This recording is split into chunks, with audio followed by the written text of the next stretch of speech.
कि भारतीय जनता पार्टी का सपना है, भारतीय जनता पार्टी का आह्वान है, नरेंद्र मोदी जी का आह्वान है कि 2047 में विकसित भारत बनाना है, विकसित भारत का सपना 2047 में पूरा करना है। तो इनके सारे काम सारे लोगों ने बचेगा और अपने सांसदों को बुलाने का क्या क्या इस देश की 15-17% को आजादी के साथ दिए उनको विकास के रास्ते में आगे बढ़ाएगा। विकसित भारत 47 का सपना पूरा हो सकता है तो उन सैकड़ों सांसदों में सबसे बुलंद आवाज हमारे गजेंद्र सिंह जी की थी कि जिनके बिना, इन अखिलेश के भाइयों के सहयोग के बिना, इनके उत्थान के बिना विकसित भारत का सपना अधूरा है। और नरेंद्र भाई मोदी ने वो करके दिखाया। वक्त सुधार अमेंडमेंट बिल 2025 उसी की मांगी है कि हमारी 15% आबादी जो विकास में बिखरी हुई है, ये नरेंद्र भाई मोदी ने नहीं कहा, ये हमने आपने नहीं कहा, ये 65 वर्षों से अधिक सत्ता में रहने वाली कांग्रेस, जिन्होंने अखिलेश के भाइयों को, इतने बड़े समुदाय को, इतने बड़ी कौम को एक वोट बैंक में तब्दील करके दिया और वोट बैंक के रूप में 65 वर्षों 70 वर्षों तक जिसका इस्तेमाल किया, उसके विकास की कोई उसको चिंता नहीं हुई, उसकी बहबूदी की उसको कोई चिंता नहीं हुई, उसको आगे बढ़ाने की कोई उसको चिंता नहीं हुई। अगर ये चिंता कांग्रेस को 65 वर्षों में हुई होती तो आज हमारा अखिलेश का भाई बहुत बड़े मुकाम पर पहुंच चुका होता। शिक्षा हो, चिकित्सा हो, किसी भी क्षेत्र में हो तो बहुत बड़ी ऊंचाई हासिल करता। आज हमारी कौम के बहुसंख्यक लोग मात्र दर्जी में, टेलर में, पंचर बनाने वाले और छोटे मोटे रोजगार करने वाले नहीं होते, आगे विकास की और ऊंची पायदान पर पहुंचे होते। लेकिन सिर्फ वोट बैंक में बहुसंख्यक आजादी के बाद इस भारत माता का जब धर्म के आधार पर बंटवारा हुआ, मुल्क पाकिस्तान बना, मुसलमानों के लिए हिंदुस्तान रहा, हिंदुओं के लिए, तब भी बहुत बड़ी आबादी अखिलेश के भाइयों की, इस कौम की वो थी, करोड़ों लोग थे जिन्होंने कहा कि भारत भूमि हमारी मातृभूमि है, हम कहीं छोड़ के नहीं जाएंगे, इससे हमारा उतना ही हक है जितना हिंदुओं का है। हमारा देश का यशस्वी नेता, हमारा लोकप्रिय सांसद इस बात को कहता है कि जितना हिंदुस्तान के हिंदुओं का हक है उतना ही मुसलमान भाइयों का हक है।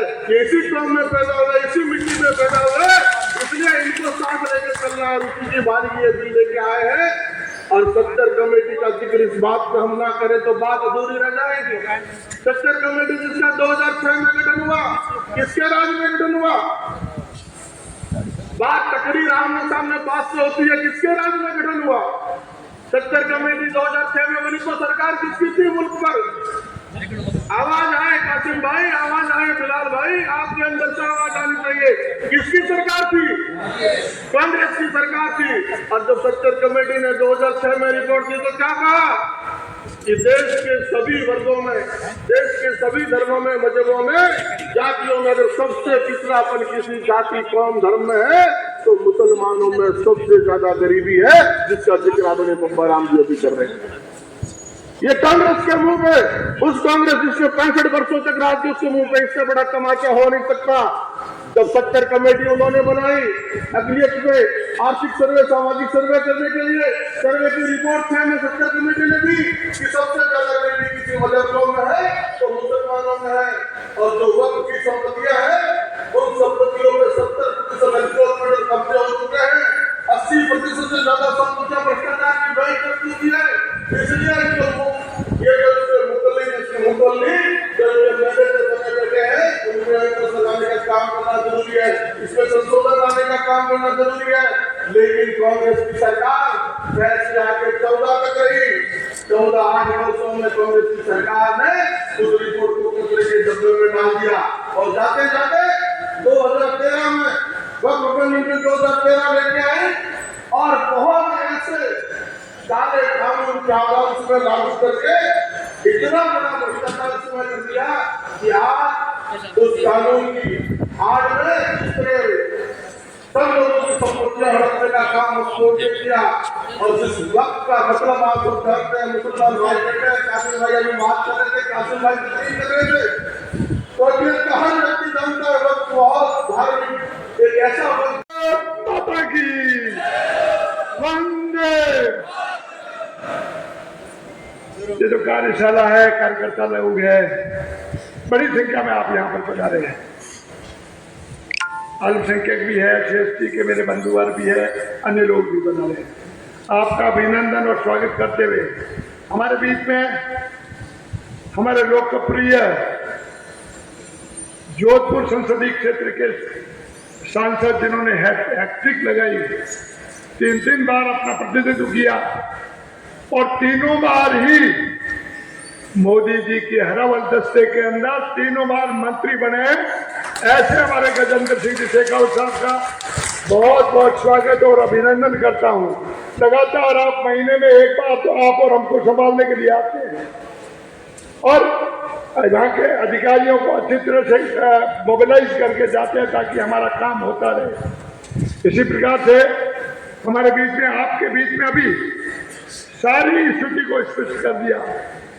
ऐसे हमारे राजस्थान की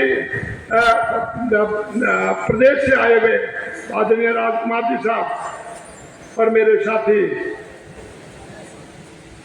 पिछले कार्यकाल में मेरे साथ में विधायक रहे माननीय बिहारी दास जी, जिनका तो जन्म ही यहीं का है, यहीं की शिक्षा है, यहीं पर पढ़े हैं, फरोजी के अंदर पढ़े हैं। उनको बार बार यहाँ पर आना पड़ता है क्योंकि वो उनको अपनी शिक्षा स्थली हमेशा याद रहती है। बिहारी लाल जी का भी स्वागत और अभिनंदन करता हूँ।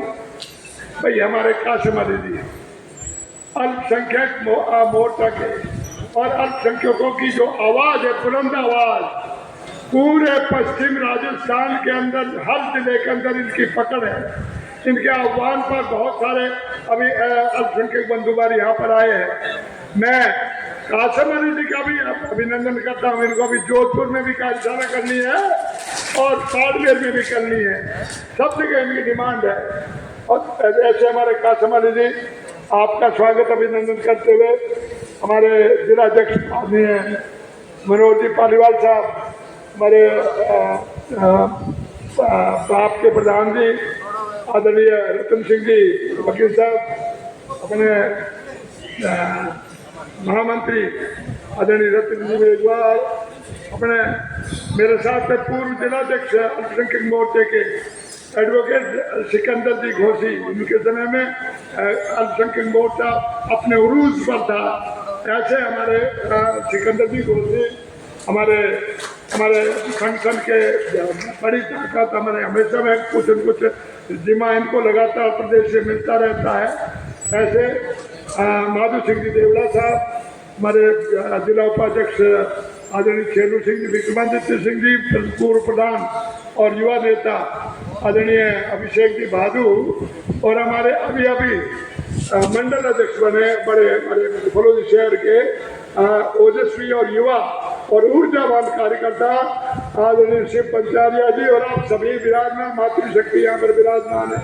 आपका स्वागत और अभिनंदन करते हुए मैं बहुत कम समय में लूंगा क्योंकि विषय कंप्लीटली साहब ने रख दिया है और शेखावत साहब भी विषय पूरा रखेंगे। इसका सारा का सारा, चाहे वक्त संशोधन है, चाहे ये सारी बातें, आप तो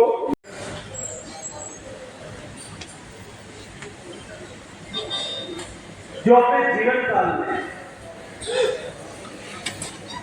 एक अत्यंत सामान्य परिवार में, एक साधारण परिवार में जन्म ले, अपनी प्रतिभा के दम पर, अपने पुरुषार्थ के दम पर और अपने परिश्रम के कारण चलते हुए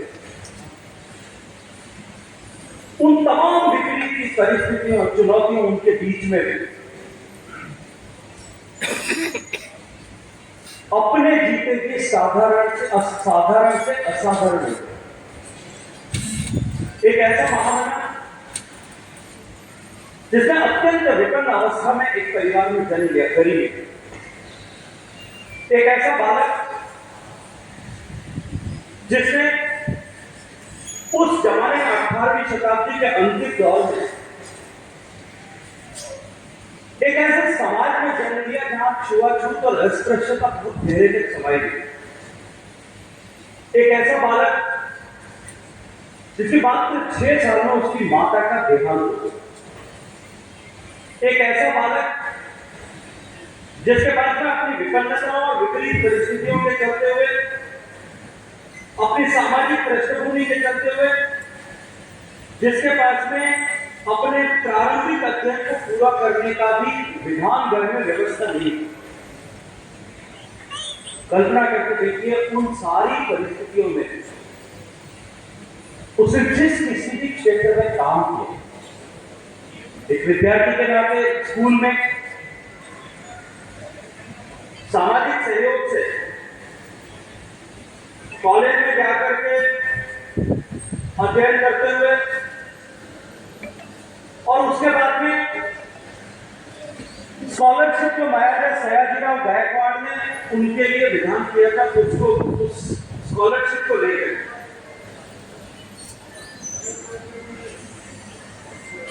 अमेरिका में जाकर के जब पढ़ाई की, वहां वापस आकर के वकालत के क्षेत्र में जहां काम किया, वहां एक प्रख्यात वकील के रूप में, एक समाज सुधारक के रूप में, दलितों के जीवन में परिवर्तन लाने के आंदोलन का सूत्रपात करने वाले एक प्रणेता के रूप में, और उसके बाद इस आजादी के आंदोलन में बहुसंख्यक के समाज को इस देश के साथ में जोड़ने के लिए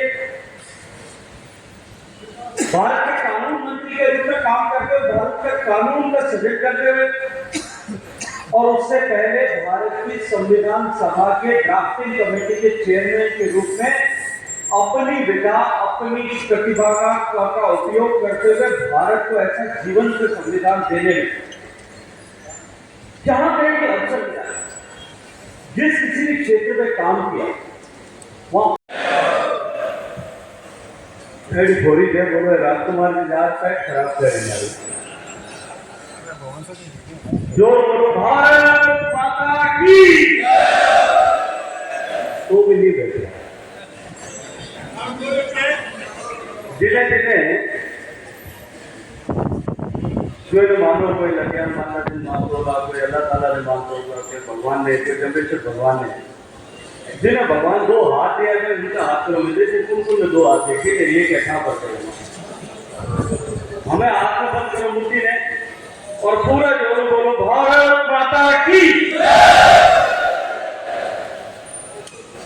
हम भारत माता की जय हर कार्यक्रम से पहले क्यों बोलते हैं? कभी आपने विचार किया? भारतीय जनता पार्टी की हर छोटे बड़े कार्यक्रम, हर कार्यक्रम से पहले हम भारत माता की जय का उद्घोष करते हैं।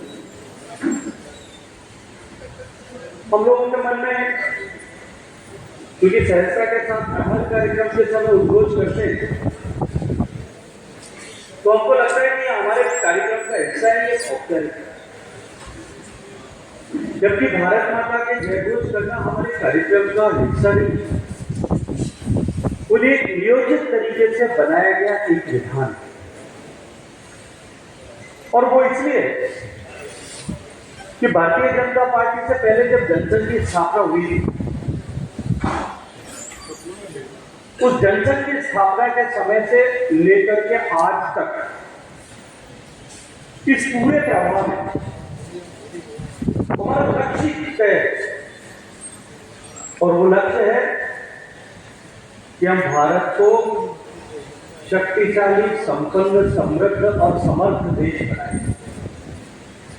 जब किसी देश को शक्तिशाली, संपन्न, समर्थ देश बनाना है, तो हम सब जानते हैं कि जो शक्तिशाली होता है, संपन्न होता है, समर्थ होता है, उसकी जय जयकार होती है।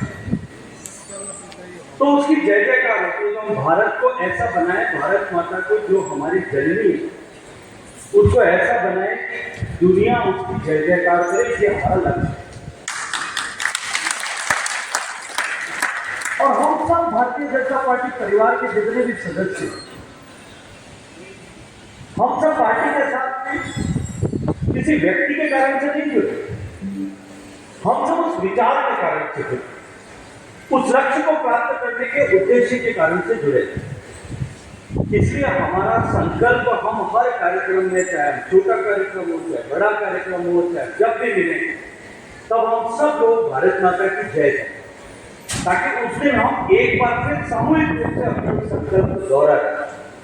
इसलिए जब कार्यक्रम में भारत माता की जय बोलते हैं, तो वो आधे लोग तो नींद में होते हैं, हम भारत माता की जय, कोई बात कर रहा होता है, टेलीफोन पे बात कर रहा होता है, कोई हाथ हिला रहा होता है, कोई हाथ सुला रहा होता है।